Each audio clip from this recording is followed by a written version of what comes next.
Olá, senhores, sejam muito bem-vindos a mais um vídeo no canal Coruja do Carvalho 2, e o vídeo de hoje é trazido a vocês através de uma doação do JD.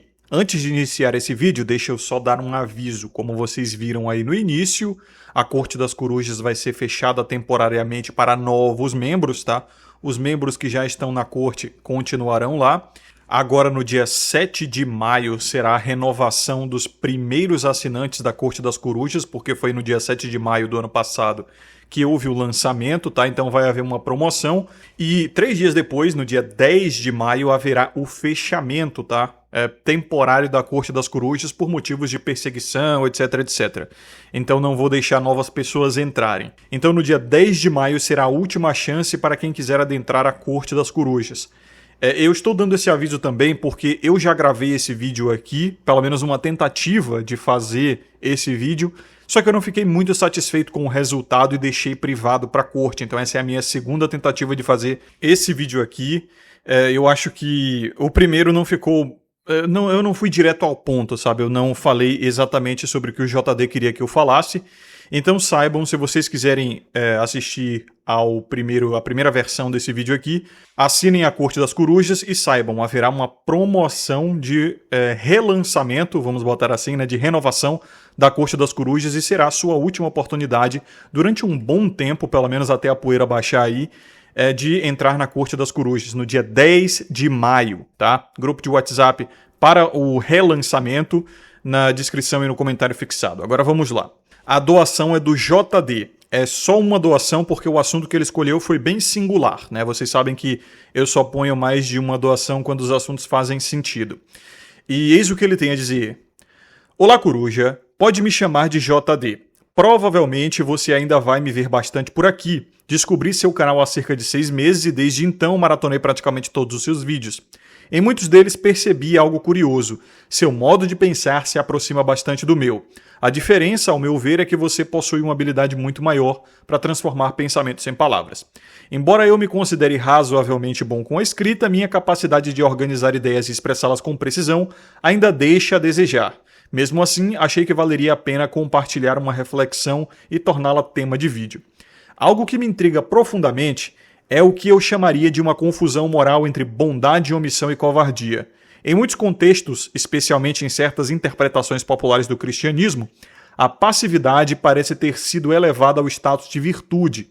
A ideia de ser bom frequentemente se traduz em não confrontar, não reagir e não resistir. Mas isso levanta uma questão inquietante. Até que ponto a ausência de ação pode realmente ser considerada bondade? Se o mal se manifesta de forma ativa, organizada e muitas das vezes agressiva, enquanto o bem se limita a uma posição quase contemplativa, então cria-se um desequilíbrio inevitável. Os maus agem e os bons observam. E nessa assimetria, o resultado tende a ser previsível. Talvez exista aqui uma distorção conceitual. Bondade dificilmente pode ser reduzida à simples recusa de agir. Em muitas tradições filosóficas, a virtude está ligada à responsabilidade moral diante da realidade. Ser bom não significa apenas evitar o mal, mas também reconhecer quando a inação permite que ele prospere. Nesse sentido, a omissão pode se tornar uma forma silenciosa de cumplicidade, não por intenção direta, mas por consequência. Quando preservar a própria imagem moral se torna mais importante do que enfrentar a injustiça, a virtude corre o risco de virar apenas um conforto ético. Uma forma de manter a consciência tranquila enquanto o mundo permanece como está. No fim das contas, a pergunta que fica é simples, mas difícil. Até que ponto a bondade continua sendo bondade quando se recusa a agir diante da injustiça? E aqui o JD finaliza o e-mail, e esse é um excelente assunto, um excelente tema de vídeo muito raro aqui no canal, que geralmente recebe relatos. Então, esse tema aqui me exigiu bastante intelectualmente, tanto que eu fiz 2 vídeos, o primeiro está na corte. Não gostei do resultado, não porque eu falei muita besteira. Eu acho que eu só errei em uma coisa que eu vou falar mais à frente, que eu vou corrigir aqui nesse vídeo, mas porque eu achei que eu devaneei um pouco, tá? Eu não fui ao X da questão aqui. E nesse vídeo eu vou fazer isso. Mas antes, devo lembrar aos senhores que se quiserem promover um vídeo aqui no canal, o link está na descrição e no comentário fixado. Assim vocês ajudam demais o conteúdo a permanecer de pé e gratuito a todos os homens. E vocês também podem ajudar o conteúdo deixando um like, se inscrevendo, ativando as notificações e compartilhando o vídeo somente com membros da bolha, somente com aqueles que entendem. Se bem que esse vídeo aqui vai ser mais de um assunto de fora da bolha, podemos dizer assim, né? Não é um assunto tão Red Pilson. Mas enfim, vamos a esse assunto. A questão é a seguinte. O próprio JD aqui, ele percebeu que ele cometeu uma distorção conceitual, mas ele não percebeu qual distorção conceitual ele fez, na minha opinião. Eu acho que ele confundiu bondade com justiça. E são duas coisas diferentes, embora muito parecidas. Porque toda justiça, ela é bondosa, mas nem toda bondade significa justiça, tá? Se eu for projetar, forçar um pouquinho a barra, eu consigo presumir o que o JD sente quando ele fala sobre esse assunto. Eu acho que é uma coisa que os homens têm sentido muito frequentemente nos dias atuais, que é uma sensação de impotência, tá? A incapacidade ou até mesmo a dúvida sobre reagir ou não a injustiças que a gente vê no mundo.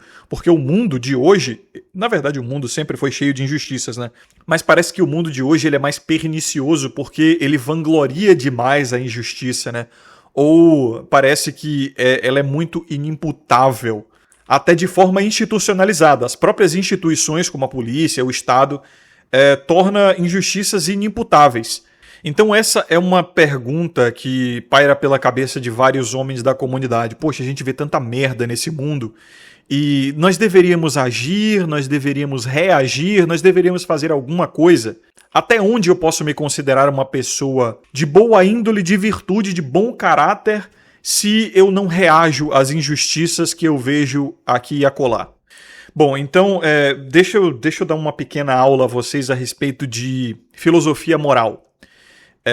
O que é o bem e o que é o mal, tá? Filosoficamente, o bem, ele é a ordem. O bem, ele é a ordem. Ele é como as coisas deveriam ser antes da corrupção vinda do mal. Ou seja, o bem é ontológico, o mal não. Foi esse erro que eu cometi no vídeo que eu, digamos, descartei e deixei na corte, tá? Eu falei que o mal ele tem ontologia e eu estudei um pouco da ontologia do mal, mas o mal não possui ontologia. O mal ele só pode existir como corrupção do bem, como destruição daquilo que é bom. Teologicamente, você vai ver isso no Gênesis, onde Deus ele cria o mundo e é dito que ele viu que era bom. É com essas palavras mesmo. Deus criou os céus, a terra, os mares, as aves, os animais, enfim, e ele viu que era bom, com essas palavras. Filosoficamente, a gente não precisa nem devanear muito, mas filosoficamente nós conseguimos facilmente concluir que um ser onipotente só pode ser bom. Um ser onipotente só pode ser de todo bem, tá? A interpretação de que o ser onipotente não poder fazer o mal é um paradoxo à sua onipotência, como sugeria Epicuro, é um erro de interpretação, na minha opinião. Então, para explicar isso, eu vou ter que pedir para vocês fazerem um exercício mental aqui comigo. Tentem imaginar um ser onipotente, mas além do demônio de Laplace, tá? Quando se fala de onipotência, todo mundo pensa no demônio de Laplace. Para quem não sabe, Laplace ele foi um matemático. Inclusive, vocês devem ter estudado fórmulas dele no ensino médio, eu ainda lembro um pouco dele. E ele teorizou um ser que seria capaz de manipular toda e qualquer partícula do universo. Ele teorizou isso como onipotência e, consequentemente, também como onisciência, porque se um ser ele consegue manipular toda e qualquer partícula do universo, ele também tem ciência de cada uma dessas partículas. Mas isso não é onipotência ontológica, pura e simples, tá? Porque, na teoria, esse ser, por poder manipular todas as partículas do universo, talvez nem seja totalmente onipotente, porque ele ainda vai ter que seguir as regras do universo. Então, ele é, no máximo, uma força da natureza. Por isso que não é o Deus de Laplace, é o demônio de Laplace. Tanto que existem várias religiões que interpretam deuses como forças da natureza. E a gente sabe, né? Filosoficamente é fácil até mesmo você chegar à conclusão de que não existem deuses. Não existe isso, cara.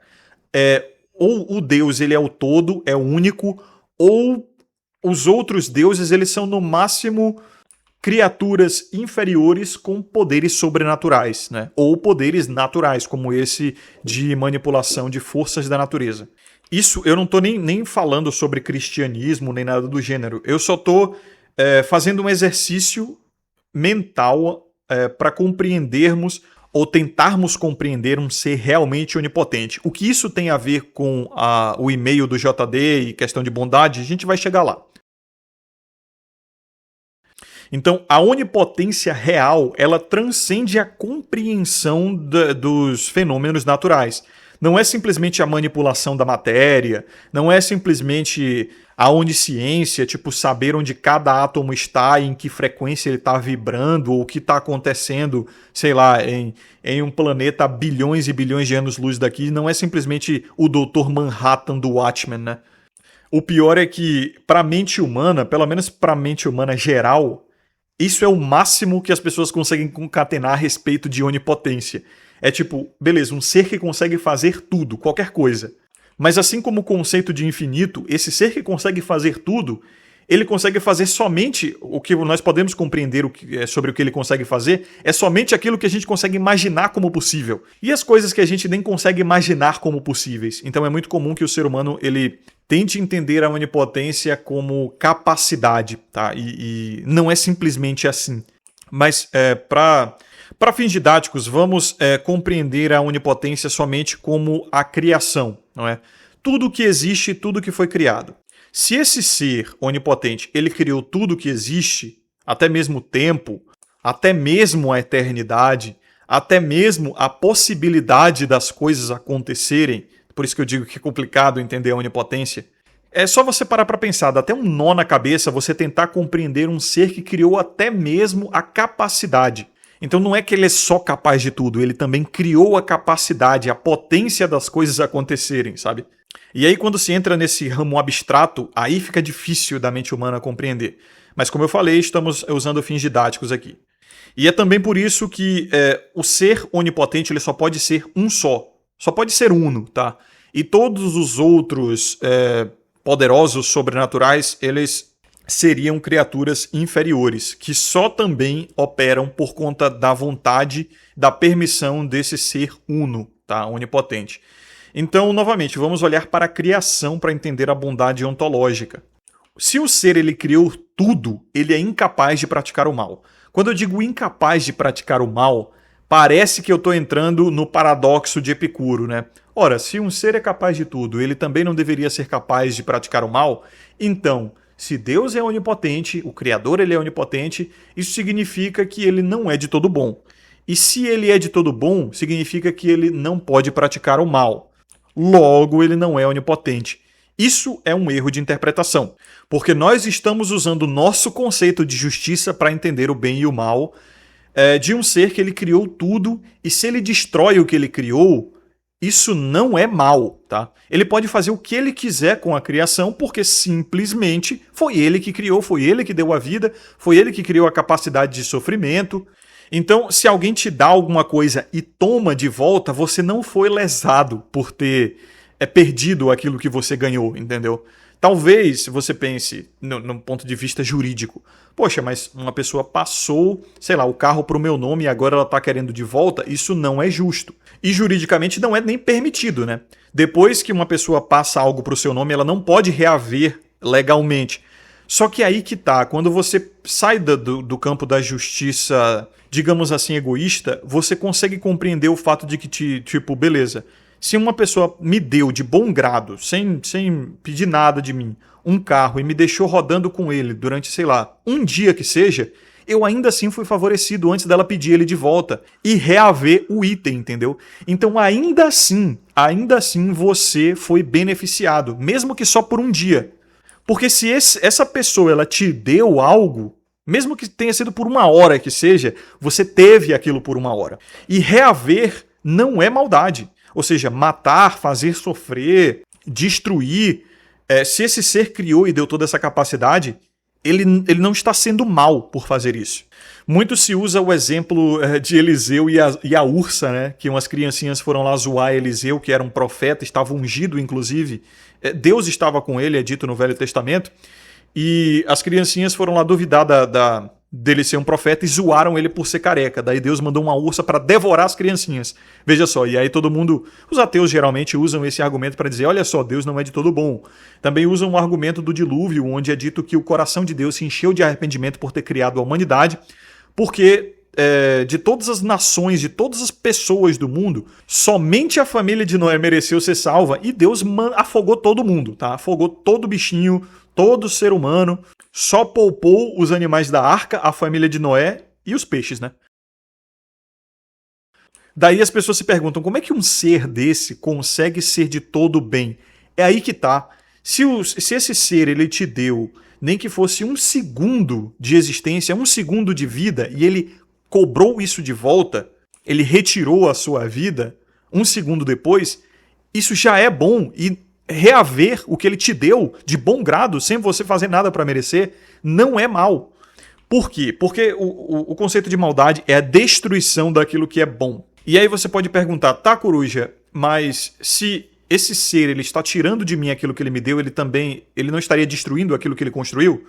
Eu te faço a mesma pergunta. Se você compra um carro e decide martelar ele e destruir ele, você pode ser criminalizado por isso? Podemos interpretar como um desperdício. Podemos interpretar como uma pena, né? Um lamento que uma pessoa ela pegue um carro, uma maravilha da engenharia, e reduza a nada. Tipo, sei lá, o que o Mr. Beast faz com as Lamborghini lá, de ficar atacando aquelas bolas de ferro de 50 toneladas em cima das Lamborghini, né? Mas não é antiético e não é imoral fazer isso, porque ele comprou a parada dele. É isso que eu estou tentando dizer. O que é imoral, o que é o mal, é quem não tem essa autoridade ir lá e destruir algo que não criou, algo que não é dele. E é aí que a gente entende o mal. O mal é a destituição, é a destruição, é o atentado contra a criação, contra aquilo que é bom. Você pode interpretar todo o mal como uma forma de destruição. Tá, vamos a exemplos práticos. Violência física, destruição da integridade física de outrem. Violência sexual, destruição da inocência ou da dignidade de outrem. Roubo é a destituição da posse, destruição,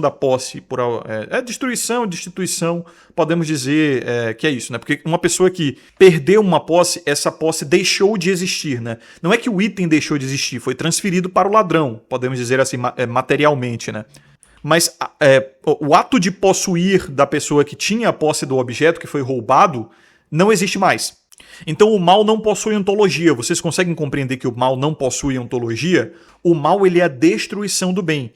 O mal só consegue existir quando há o bem. E o bem é o que? A ordem. É como as coisas deveriam ser. Por exemplo, a integridade física do seu corpo. Se eu chego e te dou uma facada, você perde a sua integridade física. Então o seu corpo sai de ordem, né? Você começa a sangrar, você vai ter problemas de saúde por conta disso e tal. Então o bem é a ordem saudável do seu corpo nessa analogia. E o mal, eu só consigo fazer o mal a você porque você tem um corpo, entendeu? Se você não tivesse um corpo, eu não conseguiria fazer mal a você. E é exatamente por isso que eu não gosto de mostrar o meu rosto nem a minha identidade na internet. Porque eu não deixo que exista uma forma das pessoas fazerem o mal. Então a melhor forma de você se proteger do mal é não dando a oportunidade dele existir. Ou, nesse caso, né, dificultando ele de acontecer.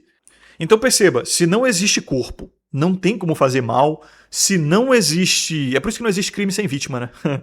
Alguém tem que ter sido lesado para haver crime. Se não existe bem para ser roubado, não tem como haver roubo. O mal ele não é ontológico. É por isso que, teologicamente, nós usamos o argumento da luz e das sombras. Não dá para estudar a sombra. Você consegue estudar a luz, você consegue estudar os fótons. É a mesma coisa do som e do silêncio. Você consegue estudar o som, as vibrações ali, né, da matéria e tal, mas o silêncio ele não é laboratoriável, se é que essa palavra existe. Não dá para botar em laboratório, porque as trevas, né, ou as sombras, o escuro, é a ausência de luz. O silêncio é a ausência de som. Nesse sentido, o mal é a ausência de bem ou a destruição desse bem. Então, isso é bondade ontológica, a ordem, aquilo que existe e aquilo que está funcionando do jeito que deveria funcionar. Justiça, porém, é reparação, tá? Justiça é reparação. A justiça ela só pode acontecer, a justiça também não é ontológica, não é um conceito ontológico. A justiça só pode acontecer quando existe mal. Não há justiça ativa, pelo menos, nós podemos usar a justiça também como um estado, né? Um estado de justiça. Aí ele se alinha à bondade, aí existe ontologia nisso. Mas fazer justiça, a atividade da justiça é uma atividade de reparação e ela só existe quando o mal ocorre. E aí você tenta reparar esse mal. Por exemplo, te dou uma facada, a justiça seria eu ser punido por aquilo que eu fiz, ou seja, uma reparação. Como forma, essa reparação seria uma forma de eu ser desestimulado a fazer aquilo de novo, a não cometer o mal novamente. E seria justo também que você fosse reparado literalmente, né? Seu corpo fosse reparado, fosse feito um curativo e tal, você tomasse pontos ali, etc, né? É tanto que em épocas onde o mundo era mais justo, vamos convir, se alguém fazia mal a outra pessoa, ela era obrigada a reparar, nem que fosse através de trabalho escravo. Então, roubou, meu parceiro, você vai ter que trabalhar para mim durante tempo determinado até você reaver todos os danos que você me causou e um pouco mais, né, para que você seja punido de alguma forma e desestimulado a fazer aquilo de novo. E se você não tiver em condições de trabalhar, vai ser seu filho, tá? Que vai ser escravo, ou sua filha. Aí no caso dela, que não pode trabalhar, ela seria, sei lá, vendida como escrava sexual, coisa do gênero, né? Era o que acontecia antigamente. Inclusive em épocas bíblicas, né? A Bíblia, ela, como diz o Renato Moedo, e diz muito bem, a Bíblia não é contra a escravidão, nunca foi. Nem Jesus Cristo falou contra a escravidão, nem na Nova Aliança, né? Então, eis aí para vocês a ontologia do bem e o mal como resultado, não resultado, né? Mas como condicionado ao bem. Ele só existe porque o bem existe. E ele é uma prática ativa de destruição daquilo que existe, da ordem do bem. E justiça é o ato reparador. É fazer o bem, tipo refazer o bem, né? É o bem depois que o mal aconteceu. E aí você tenta reparar ali o mal que foi feito. Tá aí, beleza.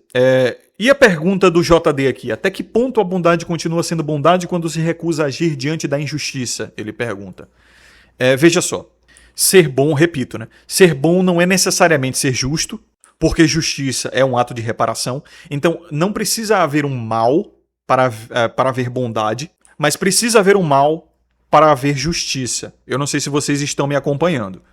Logo, a bondade, ela extrapola a justiça, ela vai muito além da justiça. E é exatamente aqui que o JD, na minha opinião, ele se perde um pouquinho. Não se perde porque ele está errado, mas talvez seja a dificuldade de compreensão dele esteja aqui. Porque não confrontar, não reagir e não resistir pode ainda ser considerado bondade. Não só ser considerado a nós humanos, como também pode ser a bondade ontológica. Ele cita o cristianismo e a nossa moral ela é judaico-cristã, não é a moral ocidental. E o próprio Jesus Cristo, ele falou várias vezes na Bíblia que era necessário muitas das vezes fugir, não confrontar, evitar confrontos, evitar contendas várias das vezes. Inclusive, a interpretação mais comum é porque assim, a gente tem que ver um contexto histórico também. A interpretação da moral judaico-cristã, obviamente, vem de Jesus Cristo. A parte judaica vem de antes de Jesus Cristo, porque na época dos judeus ali antes de Jesus, eles tinham uma moral mais sofisticada. Eles tinham, assim, se você estuda o Velho Testamento, você estuda a Torá, você vê que eles tinham uma moral assim de tratar bem até mesmo os estrangeiros, porque eles poderiam se converter ao judaísmo, a tratar as mulheres com algum nível de dignidade, sabe? Enquanto na época ali, se você estuda as outras civilizações, as outras culturas, eles tratavam mulheres bem mal. Quando eu digo bem mal, assim, não é um argumento moderno de mulheres merecem respeito. Não, os caras eles eram bem sinistros. Com todo mundo, na verdade, né?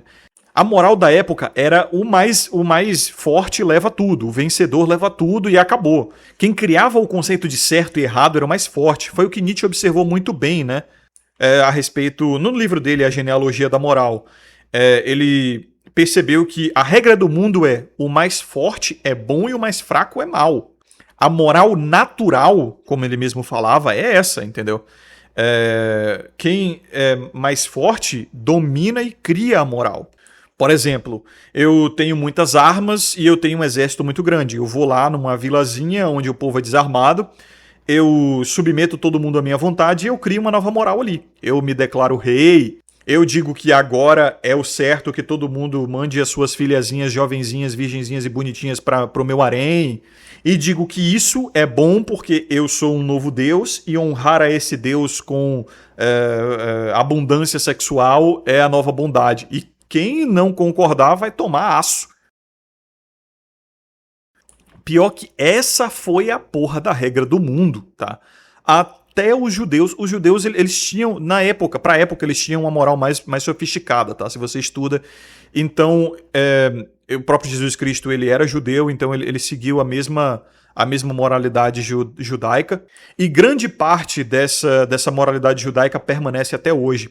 Porém, a moralidade ela teve uma transformação muito grande depois do martírio de Jesus Cristo, depois da crucificação e da expansão do cristianismo. A Nova Aliança diz que estamos em época de reparação. O Novo Testamento, né? E Jesus Cristo ele foi mandado ao mundo para reparar o mundo, para perdoar, para salvar pessoas e não para julgar, pelo menos não nessa primeira vinda dele há 2026 anos atrás. É prometido, inclusive até os judeus acreditam que Jesus não é o Messias, né? A maioria dos judeus não acredita que Jesus é o Messias prometido ali da linhagem de Davi, né? Eles acham que esse Messias ele ainda está por vir e que ele foi prometido há mais de 3.000 anos atrás, né? Daí o meme. E eles não veem. Eles acham que Jesus era só mais um ali, um profetinha. Alguns até acreditam que Jesus realmente foi o Messias, mas a maioria não. E o Talmud, inclusive, os rabinos lá nas conversas do Talmud chamavam até Jesus de feiticeiro. Ele era só um mago aí que fazia uns milagrezinhos aí, mas não é filho de Deus porra nenhuma, não era Messias não. Tanto que foram os próprios judeus que pediram a crucificação de Jesus Cristo, né? Porque eles não entenderam o que Jesus Cristo veio fazer. Ele veio para perdoar e salvar as pessoas, para fazer uma reparação do pecado. Nessa primeira vinda dele não foi para julgar, ele vai vir para julgar, né? Foi prometido isso. Só que os judeus, eles estavam esperando da linhagem de Davi um rei mais forte ainda que Davi. Porra, era para chegar e para governar com mãos de ferro, trazer a glória de Israel, governar por Jerusalém, meter a porrada em todo mundo, julgar todo mundo, trazer os exércitos e matar os iníquos, mandar todo mundo pro inferno. Todo mundo não, né? Junto com os santos, junto com o povo judeu, ia lá e iria destruir os iníquos. Condená-los, né? Veja, o próprio conceito de inferno, eles vêm depois de Jesus Cristo. No Velho Testamento não há menção ao tal do inferno, né? E por que eu estou dizendo isso? Porque isso molda a moral ocidental que nós temos hoje. Nós estamos num período de reparação. Nós estamos num período de perdão, entendeu? Deus, segundo o cristianismo, ele está sendo extremamente paciente conosco nesse momento. Nós demos sorte de nascer nessa época, porque nós estamos, digamos assim, ainda gozando... Pô, é sacanagem usar essa palavra, né? Mas não é no sentido sexual, óbvio. Vamos botar assim, estamos aproveitando do sangue de Jesus Cristo que foi derramado na cruz, para nos salvar do nosso pecado. Então Deus, ele está perdoando os nossos pecados no momento, por conta do sangue de Jesus Cristo que foi derramado, né? Então o que foi feito com Jesus Cristo foi basicamente, uma coisa que, veja só que é engraçado, é que isso tecnicamente é possível, tá? No mundo moderno, é possível. O que aconteceu foi, pegaram todas as dívidas da humanidade, botaram numa pessoa só e mataram ela, e essa dívida expirou, junto com a vida do indivíduo, né? Tecnicamente isso é possível no mundo moderno, principalmente no mundo gerido por crédito, né, que a gente vive hoje. Então meio que Deus fez isso com o próprio filho dele, que foi perfeito, não pecou, então ele foi capaz, ele tinha o sistema de crédito limpo, tá? Ele era 100% limpo na praça, no Serasa, e aí pegaram a dívida de todo mundo, os bilhões ali, os trilhões, os quadrilhões em dívida, botaram no cara e apagaram ele. E o pior é que na economia que nós temos hoje, isso é impraticável, obviamente, mas é possível, entendeu? É possível passar dívidas a outras pessoas. Inclusive, bancos adoram vender dívida, né? O que é o Tesouro Direto? O Tesouro Direto não é comprar dívida do governo? Pois é, os caras adoram vender dívida, né? O que fizeram com Jesus foi a mesma coisa. Então ele tinha todo esse crédito, ele tinha esse espaço ali no nome dele, podemos dizer assim, né? Aí, obviamente, vem toda uma questão ritualística, toda uma questão filosófica, aquela coisa do Cordeiro do Holocausto, a Páscoa, né? Porque os judeus faziam aquilo na Páscoa, o bode expiatório, né? Para expiar os pecados, enfim. É por isso que é dito que Jesus é o Cordeiro de Deus, porque ele tomou essas dívidas todas, igualzinho os cordeirinhos que eles faziam. Os judeus meio que ainda fazem isso até hoje, mas com frango, né? Só que depois da Nova Aliança, nós não fazemos mais sacrifícios de animais, porque Jesus já sanou todos esses sacrifícios necessários ao Deus Criador. Então, o sangue de Jesus Cristo ele é tão puro que ele satisfez o Deus Pai. Aí, óbvio, vão surgir várias questões para vocês que não são muito envolvidos na questão do cristianismo, não estudam bem o cristianismo. Vocês vão perguntar assim, porra, mas Jesus não é Deus, então como é que isso funciona? Deus mandou a si mesmo para morrer? Sim. Resposta curta, né? Sim. Tá, mas como isso pode ser bom, ele mandar o próprio filho morrer para salvar a humanidade? Pois é, né? Mas nós também não somos filhos dele, não é dito que somos filhos de Deus, todos somos filhos de Deus e tal. Pois é, então é complicado. Eu não vou entrar nesse assunto aqui porque senão o vídeo ficaria muito evangélico, sabe? Ia ficar muito, ia parecer uma evangelização aqui. E essa não é a intenção desse vídeo. Eu estou tentando explicar de uma perspectiva mais histórica, porque se Jesus Cristo ele veio para reparar os pecados, veja só, atenção na palavra reparar, e não julgar, tá? O cristianismo todo vai ser moldado por essa moral de não julgamento, mas de reparação. Então, o que Jesus Cristo fez? Ele operou milagres, ele restituiu o corpo das pessoas, ele matou a fome, ele não julgou, ele só praticou o bem. Prostitutas, pederastas, assassinos, estupradores, nenhum deles ele julgou porque ele não estava aqui para isso naquele momento, tá? Ele veio para reparar. E esse é o conceito de justiça da moral judaico-cristã atual, porque nós estamos no momento de reparação. Todos nós estamos no aproveitamento do sangue de Cristo atualmente, tá? Coruja, eu sou ateu, Coruja, eu não acredito nisso. Cara, a sociedade a qual você vive é majoritariamente cristã. E a moral a qual você está vivendo atualmente, ela é cristã. E é por isso que muito se pergunta, pô, mas esse negócio de dar outra face, tá vendo como a bondade, ela parece ser passiva demais? Ela só existe como forma de reparação do mal e não como forma de evitação do mal, julgamento do mal. É uma bondade fraca, inclusive é a crítica dos pagãos ao cristianismo. Do tipo, pô olha só como Thor... Tem até aquele post dos neopagãos nórdicos que eles dizem assim, tome cuidado, o meu Deus tem um martelo e o seu Deus foi pregado numa cruz. E aí eles se acham foda por conta disso, né?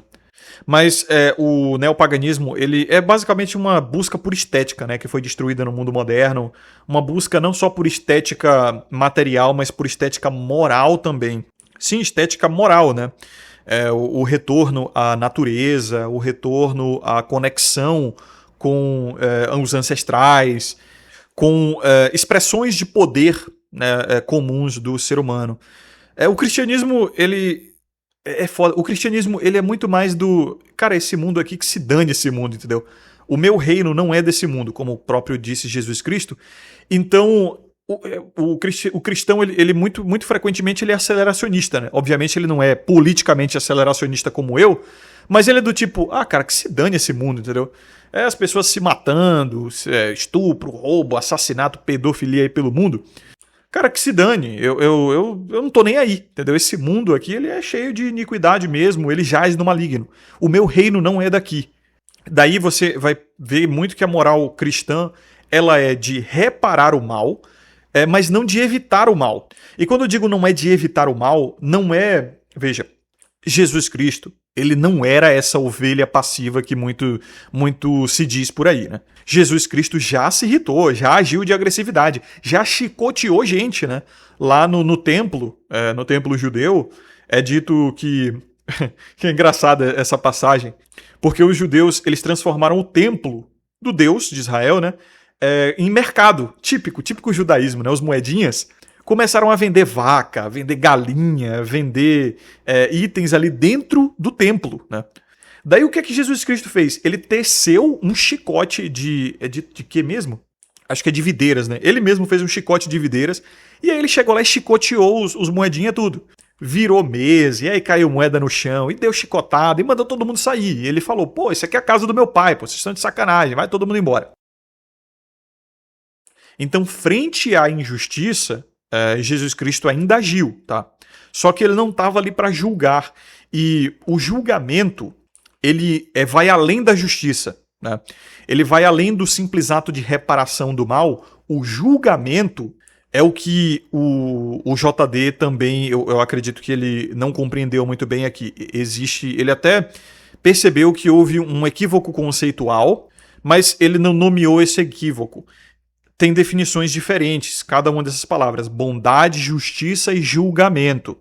Bondade é a ordem, justiça é a reparação feita pelo mal, né, reparação do bem feita pelo mal.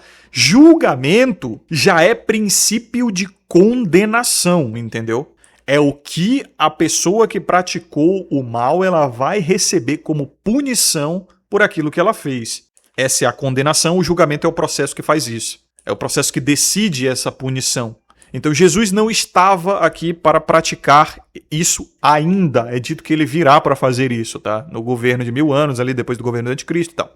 E daí ele não vai mais vir como servo sofredor. Aí ele vai vir bem bolado, entendeu? Ele vai vir com sangue no olho e faca nos dentes. Ele vai trazer um exército, o exército dos santos, e ele vai pelejar com todo mundo na base da porrada mesmo, tá? É na base da porrada. Vai ser guerra, vai ter realmente uma guerra santa no governo de Jesus. Então, muitos de nós, frente às injustiças, nós não temos vontade necessariamente só de fazer justiça. Nós temos vontade de fazer julgamento. Nós não queremos apenas reparar os danos. Nós queremos punir o vagabundo que fez o mal, certo? E não é nada de errado nisso. Não há nada de errado nisso. O que eu estou tentando explicar para o JD aqui é que bondade, justiça e julgamento são coisas diferentes. Você pode ser bom sem praticar a justiça e sem praticar o julgamento. Como é, por exemplo, uma pessoa foi lesada fisicamente, de alguma forma, você pratica a bondade recuperando ela, mas não necessariamente praticando a justiça, que é fazendo aquele que causou os danos restituir por si próprio. Você pode ir e restituir você mesmo. Então, por exemplo, Jesus Cristo muitas das vezes encontrava pessoas que haviam sido lesadas, tá? Fisicamente, materialmente, eu digo em questão de posses e bens, e ele doava o dinheiro aos pobres, ele fazia curativos, operava milagres, mas ele não fazia a justiça no sentido de ir lá, pegar a pessoa que causou esse dano e fazer ela restituir a pessoa lesada. Ele não fazia isso. Muito menos ele aplicava punições, né? Condenava, que é o processo de julgamento. E foi justamente o que ele disse que veio fazer, né? Eu vim para salvar e não para julgar. Então perceba, você vê uma pessoa sofrendo do mal, seja bom você mesmo e ajude essa pessoa. Isso é bom. Ser justo é você fazer com que a pessoa que lesou a outra, ela restitua os danos. E ser julgador é você aplicar a condenação, a punição. Então agora vamos a definições mais práticas, né? Exemplos práticos aqui, eu acho que é mais fácil entender dessa forma. Veja, por exemplo, um caso muito comum, tá?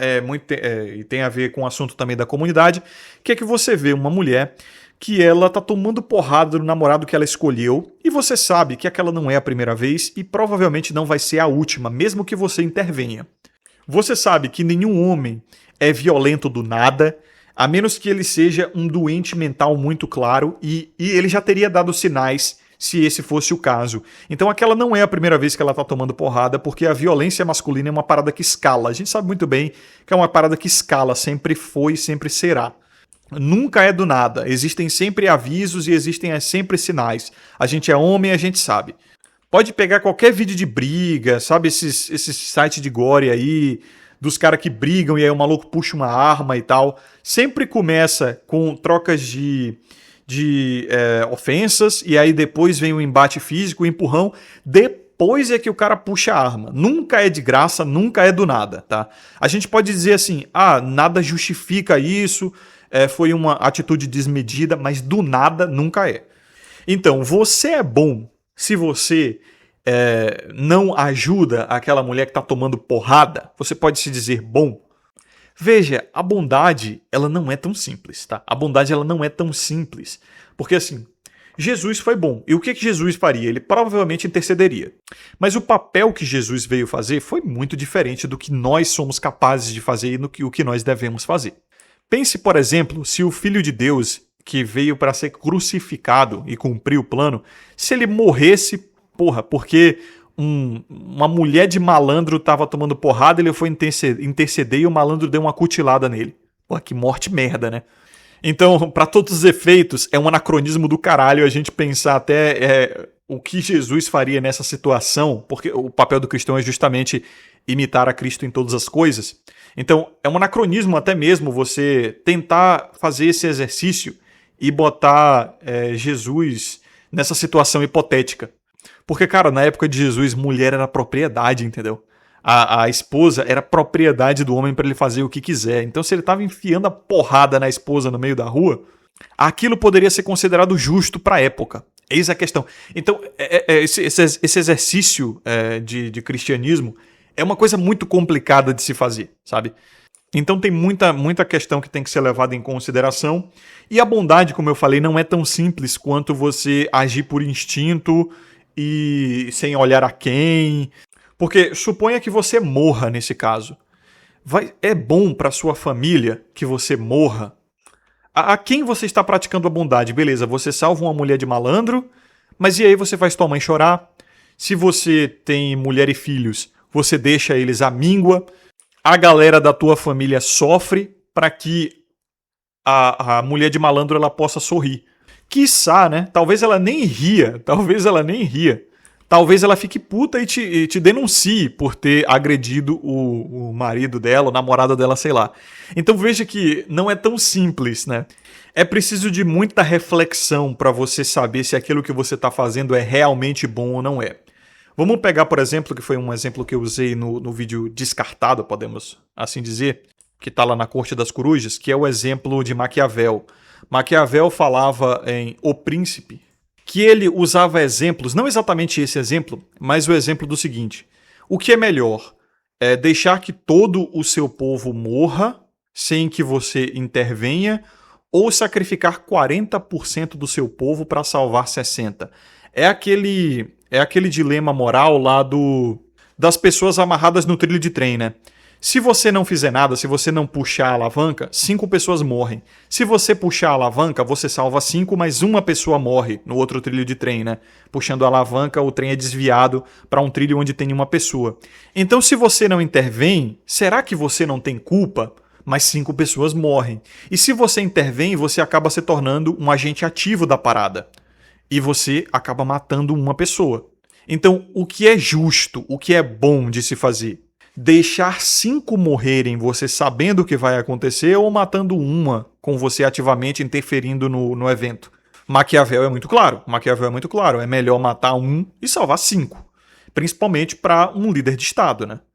Perceba que isso já entra no conceito de justiça, não necessariamente no conceito de bondade. O que é mais justo, né? Bondade, ela não tem, ela é ontológica, como eu falei, então não tem mais bom, né? Até porque no português nem existe. Mas vocês entenderam. Não há nada melhor. Ou é bom ou não é, entendeu? Não tem tipo, algo é bonzinho, algo não é tão bom, ou é bom ou não é. Então a bondade máxima praticada nesse exercício seria você reparar os danos das pessoas que foram danificadas. Então, meio que não tem uma saída fácil para esse dilema, né? Então, a pessoa que foi colocada em situação de praticar a justiça não tem para onde correr. Algum mal ela vai fazer. Porém, existem muitas outras pessoas que conseguem praticar o bem sem nenhum mal. 100% do bem. Como, por exemplo, as pessoas que, nesse dilema do trilho de trem, a pessoa que vai reparar os danos dos feridos ou das pessoas que perderam o ente ou entes queridos ali na morte, né, do atropelamento de trem. Você vai consolar quem está de luto, você vai se ater aos feridos, coisa do gênero, sabe? Da mesma forma, se um líder de Estado ele matou 40% do seu contingente ali, do seu povo, para salvar 60%, digamos que quem é bom de verdade é aquele que não tem nada a ver com isso, talvez seja até uma vítima, talvez seja até do povo ali que vai ser sacrificado, mas ele tenta salvar o máximo de pessoas possível daqueles que seriam sacrificados, entendeu? Então pense, o líder de Estado ele matou, sei lá, milhares, que é 40% do seu povo para salvar outros milhares, uma quantidade maior, 60%. Mas ele tem sangue nas mãos, ele tem sangue de milhares de pessoas, de 40% do seu povo. E aquele que conseguiu, sei lá, cuidar de 5 feridos, salvou 2 pessoas e não tem sangue nenhum nas mãos porque ativamente ele não praticou, né, aquele sacrifício todo. Aquele ali é o verdadeiramente bom, entendeu? Aquele ali é o verdadeiramente bom. E aí de onde viria a justiça? A justiça seria fazer o déspota ali restituir os danos que ele causou às pessoas lesadas, e julgamento seria ele ser punido por aquilo. Provavelmente com morte, né? Então, é basicamente isso. Esse vídeo ficou o quê? 10 minutos menor do que o vídeo que eu gravei, ficou na Corte das Corujas. Então, senhores, a vocês que acompanharam até aqui, um forte abraço. Muito obrigado ao JD pela promoção de vídeo. Lembrem-se de ter sabedoria e consciência sempre. Vejo vocês no próximo vídeo. Aqui é o Coruja e até mais.